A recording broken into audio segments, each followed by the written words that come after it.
Hey, welcome back. It's another Wednesday night, and we're doing our Wednesday night planning meeting. So I hope you brought your notebook so we can make plans for what we're going to do when the weekend gets here. Or, like I mentioned, it's warming up a little bit, so we might get a little work done throughout the week here. So over here on the bench, I'll spin you around. We've got a bunch of parts that are painted, some that need a little work. These are my axle shafts out of the Dana 30. Our plan will be this week to get new U-joints put in these dudes. They're pretty unyielding, you can tell. I mean, that shouldn't be that hard to wiggle around. So definitely going to change the U-bolts out in those things. And over here on the back tire, I have a box that just got here that is my spring shackle hangy double layer things. I know I'm getting highly technical there. Try to keep up. But we're going to tear into this a little bit and put some of the stuff back together. Start to get the front end buttoned back up. Now I can get my back end buttoned up, get my shocks back on the back end, start working on getting those brake lines finished up, tied up for good there. I will go measure up my disc or my drums in the back because I was getting ready to order my drum rebuild kit, you know, pads and the little cylinder and so forth for inside of there. And I didn't know what size those drums were. They're like either 9-inch or 11-inch, I think is the two options. And I think looking at them, I'm going to call them the 11-inch, the bigger ones. But I'm a technician, so I will get a tape measure out and measure them before I order those. But anyway, there we are. We're doing a little planning. So come on along. I'm going to crack open this box and show you what we got inside of there. We'll make sure it is what we think it is. And we'll get a little more planning done, figure out what we got going on here.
Well, as expected, when we opened up the box, we did in fact get our rear spring skid plates or U-bolt skid plates. So let me just show you what we got going on here.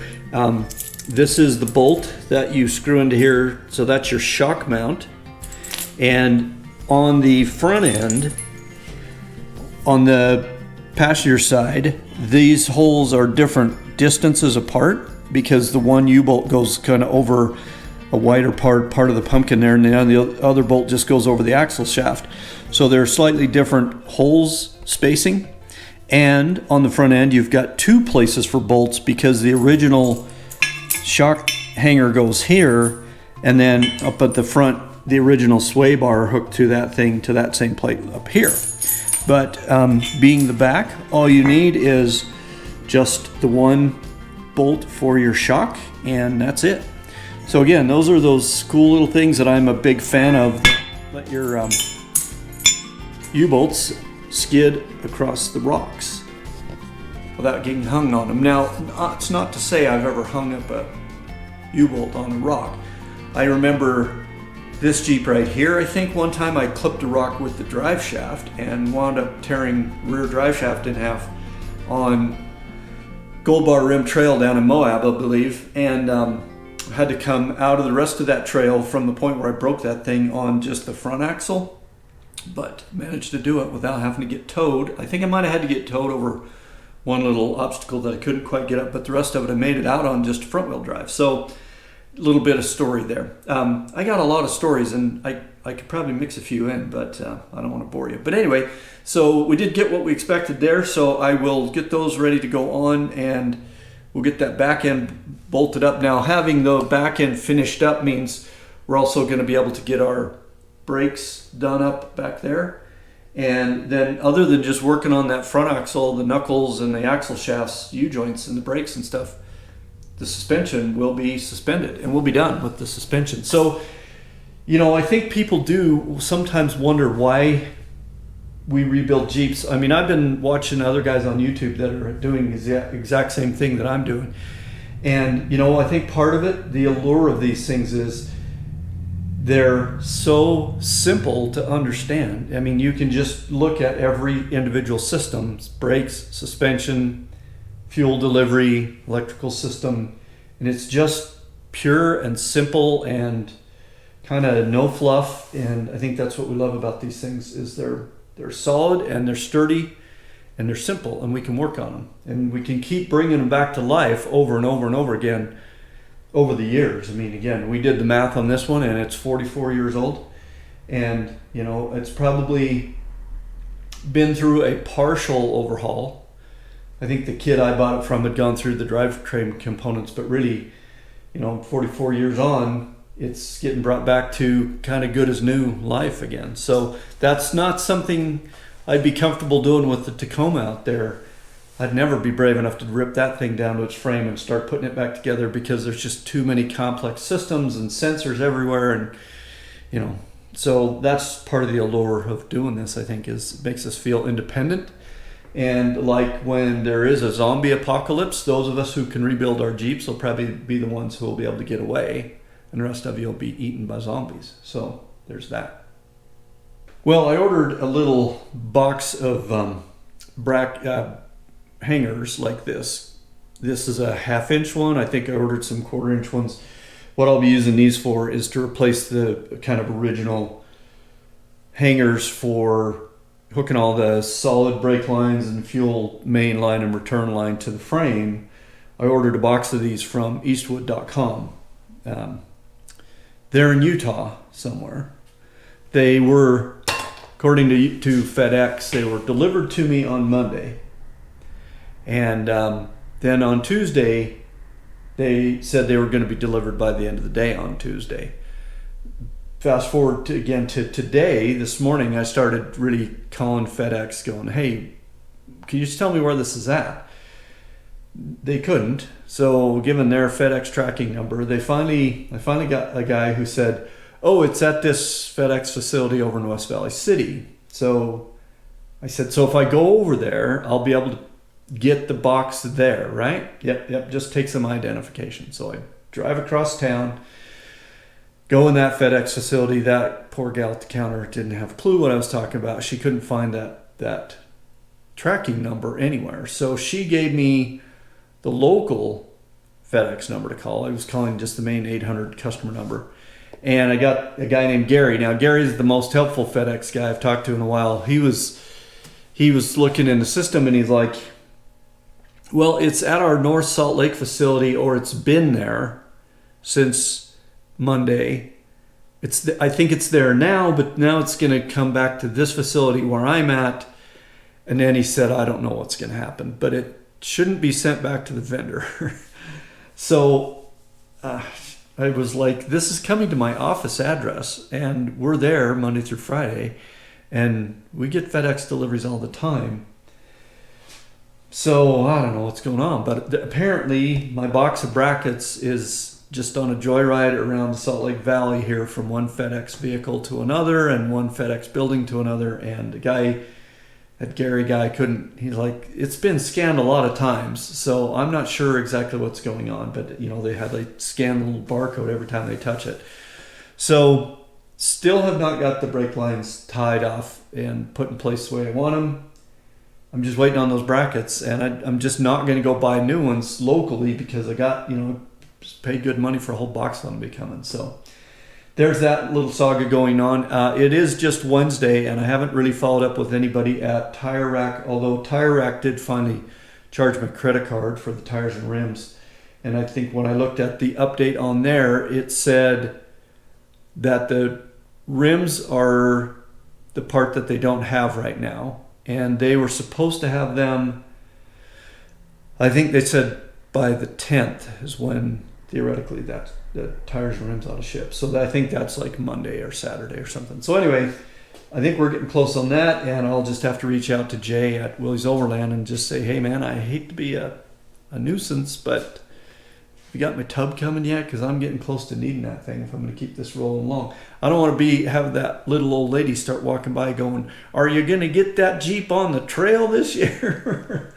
That would just do me in. So we don't want that to happen. So I got to keep this going, or I got to splash that sailboat in the water somewhere. On an aside, unrelated to the Jeep at all, but I did have that sailboat out on the Great Salt Lake forever, and we had to pull that thing out because the water got so low that there was just no water in the marina, and the keels of the boats were sticking in the mud. Well, it's just April of 2021. Usually this is the time of year when the snow starts melting and the runoff starts bringing the lake up. The first crane day to pull all of the boats out of the Great Salt Lake is coming up on the 15th.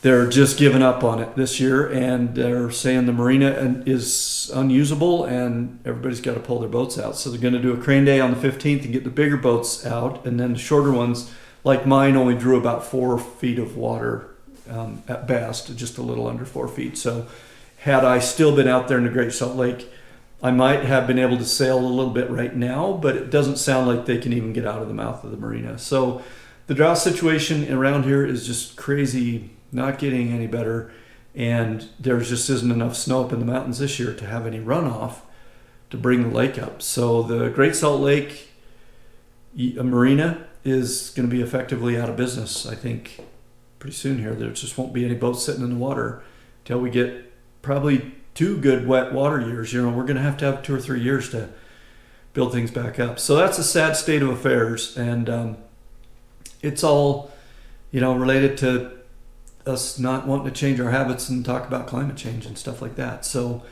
thanks, politicians and big corporations won't do anything. This is where you're getting us, man. We're all in this together, but we know that there are some people who have a lot more influence than others. So I'm talking to you, big guys. So anyway, that was kind of an aside, but I do have that sailboat sitting out there, and I really am just trying to figure out what the disposition of that thing is going to be. I mean, what are we going to do with it? If I try and sell it around here, is anybody going to want to buy it? Because where are you going to go sailing? That's where the biggest sailboat community is really in Utah that I know of, is kind of the Great Salt Lake and Bear Lake are the 2 big sailing places.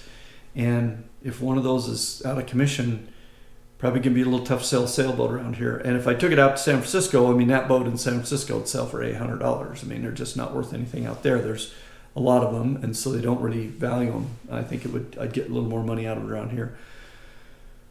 So I am well and truly babbling, and the editing part of this is probably going to be a little frustrating because once I get yammering away like that, I never stop talking, so I can't chop the videos up when I'm editing a little bit. So I'm really my own worst enemy when I'm doing these things. But I just thought it might be interesting to know where we're at with the sailboat.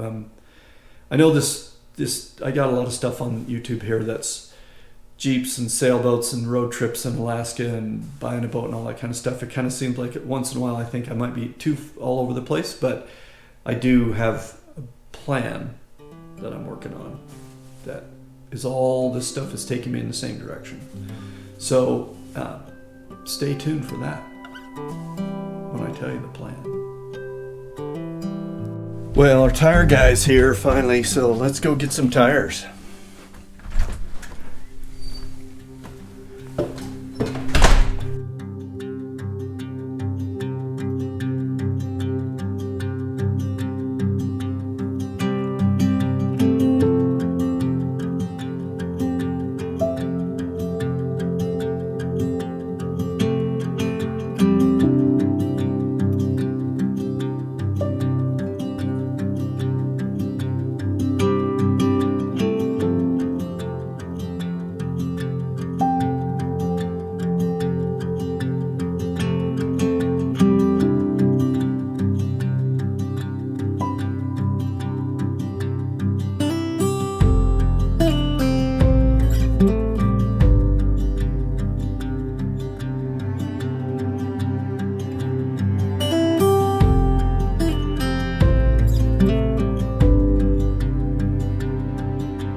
So today the tires got here, but let's just review how this went. So the last time I checked the order, they said that they were going to ship on, I was thinking they were going to ship on Monday. It's Friday. I got an email late last night saying, hey, our order's shipped. And I was like, cool, it shipped a little early. So then it said, go ahead and track your order. So I tracked the order, and it said, when I looked this morning, I got into the office and I opened up my email, and there was the email, and I checked it, and it said, your stuff's going to be delivered today. I mean, I checked on the tracking numbers, and lo and behold, here comes the tires for delivery today. So I ran home, worked from home half the morning, and then you saw the tires got here. So here's what we've got. Let's have a closer look. I think I just gave you a brief glimpse. So I went with these General Grabber X3s. 33 1250 15 or yeah 33 1250 15 tires on 15 by 10 rims. These are not really bead lockers, they're just a fancy looking thing that look like them. This is the center cap for the first one that I opened, and I'm not sure I understand why it's set back in there so far. So yeah, I'm not sure what the heck is the deal with that, if that's how it's supposed to be. So I'm gonna pop the cardboard off the rest of these and see if they're all like that, because that's a little confusing. But anyway, I did buy 5 of them, so all 4 all the way around and 1 for the spare. So let's just pop them all out of the cardboard, and we'll load up the recycle bin again today, and might even throw a couple of these on the back. I can't do the front because I got my knuckles all torn apart, but I can do the back at least and see how they look. So these are not any bigger than what's on there right now. Those are 33 by 1250 15 BF Goodrich mud terrains that are old and rotted. I think that one over there especially has just spots where the rubber's just rotted. But anyway, we'll throw one of those on there and see how she looks. So let's, I'll bring you along and we'll see what happens. All right, well, I got one stuck on there. So that's what it looks like. Again, just comparing these to the old tires, same size, they're not much bigger, no real bigger at all. It's just tread depth and stuff. So just probably will at least have a few less spiders by the time I get rid of all these spider egg sacs, but there you have it. They clear everything just fine. And apparently that is how that cap in the center is supposed to be set back in there like that. Someone's gonna have to explain that to me, why that's a thing. It just looks wrong to me. It just looks wrong, like it's supposed to be all the way out flush at the end of the cap. So why does it need to be set back in there? I don't get that. Obviously, someone smarter than me invented that thing, and there must be some reason for that, but I've got them all opened up, and that's how they all are. So anyway, everything went fine with the order. Everything is here that was supposed to be here. I was a little worried because I wasn't finding the lug nuts, but one of the wheels had the little box of the hardware in there, which was just a package of lug nuts and the invoice and all that stuff. So there we have it. Tires and rims finally here. So you know who I need to be talking to next, Mr. Willie's Overland. You need to get busy, man, because we're about ready to get this thing looking like a Jeep again. So let's get that tub on its way to me, okay? All right, well, if we're gonna geek out over tires for a minute, let's just do that. These are BF Goodrich mud terrain TAs. I remember when these came out, these were kind of like everybody's go-to for mud terrain tires. Big open lug on the side, plenty of room to clear stuff out in the middle. Not much on the sidewall here to grip the rock. So if we look at the generals here, you can see there's some similarities. This little dude right here is kind of cool. says grabber in there on the little thing that keeps the rocks from getting stuck in your lugs here. But obviously you can see the similarities. But I do like these, the way these carry over onto the side, because when you're in the rocks, this is the stuff that's kind of gripping and snagging on the rocks and keeping you moving. But there we go. And again, this is a little, whoops, let's get out of the light there. This is a little misleading because this one is sitting up on the wheel dolly, but really that's the exact same size tire. 33, 12, 50, 15, 33, 12, 50, 15. So same size tire, same general purpose. It'll be interesting to see how these hold up. What I did read a lot of the reviews was people said that these were pretty quiet. And I know these are a little noisy. I've had a set of those before. So be interested to see how these go. Again, this is a Jeep that we're planning on selling when this project is all done. And then I got the CJ-7 out there. So we'll see, we'll put some miles on these and see what we think of them. Either we'll keep them, go with this set on the other Jeep, or do something different, but we'll see how it goes. So there's a quick little tire geek fest there. All right, well, as planned, I went to the auto parts store down the street, the one I was telling you about that has the guy that's certified burger flipper that works there. And I said, okay, I need a ball joint press and the 4x4 adapter kit. And he said, oh, I don't have the ball joint press in stock. Someone else got that out.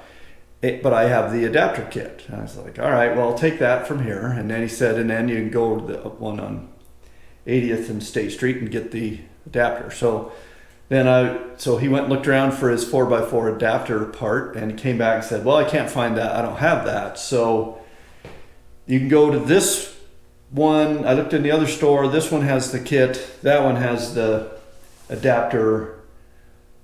I was like, all right, whatever. Let's pull up Harbor Freight. So I went to Harbor Freight. Of course, they have one that says it's a 10-piece kit for two-wheel drive and four-wheel drive. So I got that. $60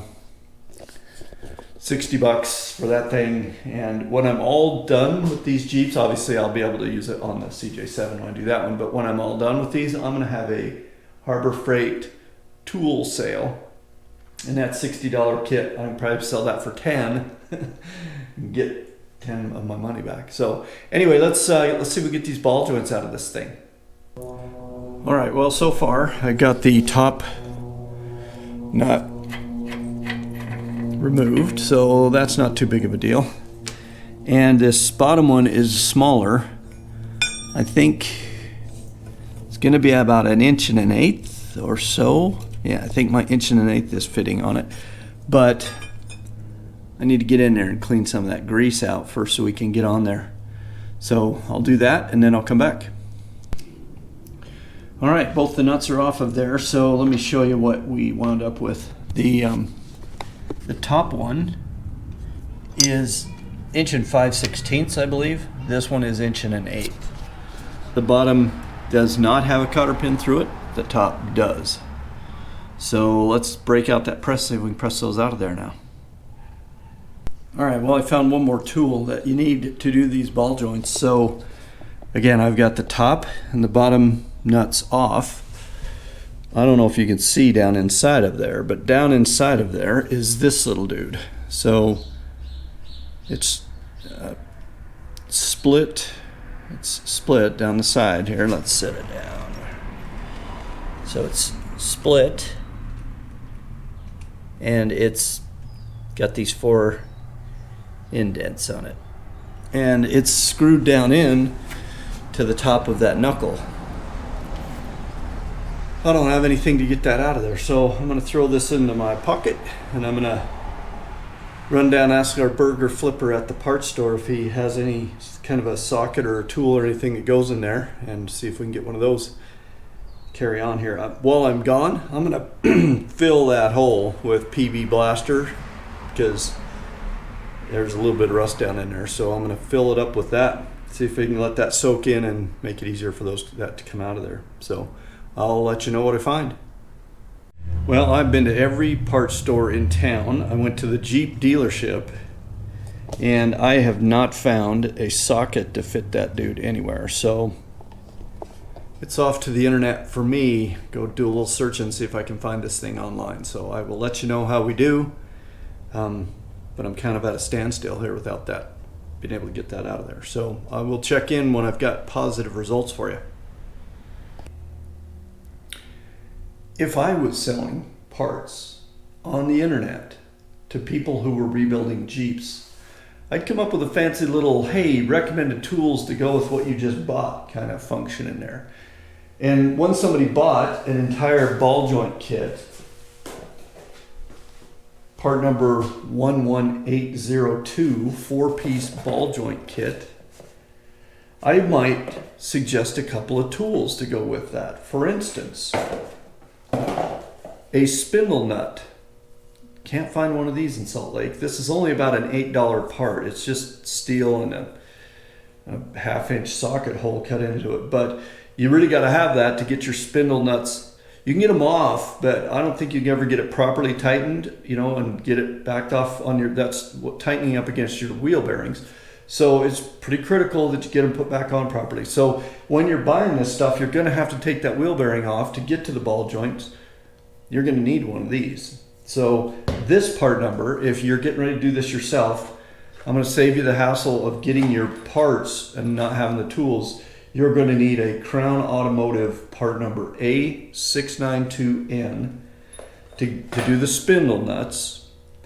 And that little 4-prong socket up there, I searched ball joint wrench or something like that, and I found it, and I'll find you the part number and I'll stick it somewhere up here on the screen of what that is. That was about another $8 part, but without that you're not going to get that threaded insert backed off out of that ball joint so you can put the new one in there. And last but not least, you're going to need a ball joint press kit, which is currently, mine's kind of scattered around here a little bit. That's a piece of it there. These are the other two pieces, and that big old clamp looking thing is the actual press that presses them down through there. So you're going to need all those. You're not just going to need the ball joint kit. So if you're doing the same thing, you can, the parts store that I went to was just an O'Reilly's, and they did have ball joint presses. They just didn't have any in stock. They were all rented out. So you can, I think generally you can find that tool at a parts store to borrow if you don't want to buy the whole press. But a spindle nut and that little spanner nut to go on that threaded insert, I don't think you're going to find those around any place. So you better just buy yourself a pair of them. I mean, like I said, that one was like $8.99 and the other one was $9.99 or something like that. Pretty inexpensive little parts, but you got to have them. Okay, so if I haven't told you this before, I think I have. If you go back and look through some of the CJ-5 project videos, I think I mentioned that you should never do what I did, and you should never buy a Jeep off eBay Motors that is in California when you live in Utah and just have it shipped out, even if it's priced really well, because people are creeps sometimes, and they're crooks, and they do shitty things. And so I wound up with a Jeep that was all full of Bondo, frame was all kinked up, out of shape. And when I'm pulling off the tires that came on this Jeep, I have 3 tires and rim sets that are 33 1250 15s. 2 of them were these old worn out BF Goodrich mud terrain TAs, all worn out. This is a Cooper Discoverer, all worn out. But then this 4th one is not only on a chrome rim, not a black rim, but it is a 32 1150 15. So I kind of knew that those were shady tires when I rolled the thing off the truck.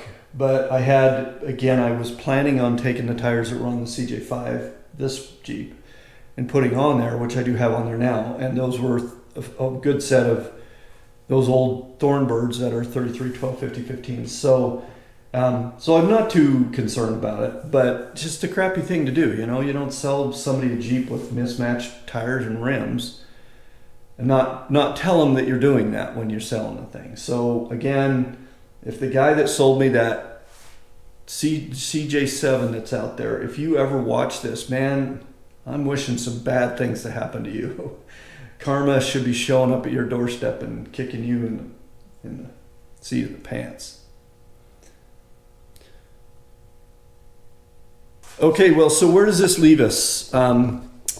I got parts coming in again. Everything was in stock, but not too much that I can do right now. So I'm gonna come out tomorrow and I'm gonna hang my springs on these new plates so I get my new U-bolts in there, because again, I got old stuff there right now. That will allow me to get my shocks put back on here, which go here down to that plate. And then I will get one of the new tires put on that fourth corner so that I can get this stack of old shady tires somewhere out there for now. And then I will see if I can't get my power steering box hung, and then maybe clean up these U-joints, at least the axle shaft halves, so that these are ready to be painted. I might even knock the U-joints out so that I can get ready to paint this stuff even before my U-joints get here. So anyway, that'll keep me busy. It's not like I'm gonna run out of stuff to do, but I don't have my clamps to clamp down my lines. I still don't have my fuel delivery line. So Morris 4x4 is not gonna get another dime of my business at this point. It's been, I'll bet, at least 5 or 6 weeks since I ordered that stuff, and they just can't seem to get me that fuel delivery line, and as far as I can tell, I've paid for it. And you know what's really annoying is their customer service folks are kind of like, oh gosh, I'm so happy to be helping you, and let me find out what's going on, and they're very polite in their emails, but they ain't getting anything to happen. And you know what happened the other day? I got a email from Morris 4x4 that said, hey, please review your product. How'd you like your fuel line? Well, I'd like my fuel line in my hands is what I'd like, and I don't have it in my hands. And you guys can't seem to figure out how to get it to me, and I'm starting to get kind of annoyed. So I'm probably gonna put something in the comments section of this video, and I'm gonna have my way with Morris 4x4, and you're not getting another damn dime of my money, people, because you can't get your job done. And I get it, it's a pandemic, but Quadritrek is shipping me parts, and they're telling me what parts are in stock when I order them.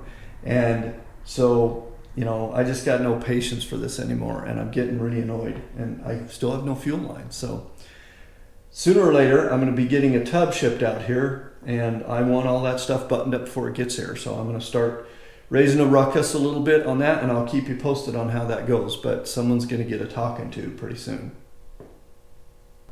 Well, I have been informed by my editor that this video is too damn long, so we're wrapping it. I'll see you next time around. Thanks for watching. Subscribe if you haven't, because I'm sure the silly antics aren't done yet. Hit the like, and one more thing I'm going to ask you. I don't get very many comments here, but I talk a lot in these things, and I'm sort of wondering, am I annoying everyone, or are you okay with this kind of style of how I've been putting these together? So if you got a second, leave me a comment. Let me know, should I shut up and just show you the work, or are you okay with me blabbering on? So I'll see you next time around. Thanks for watching.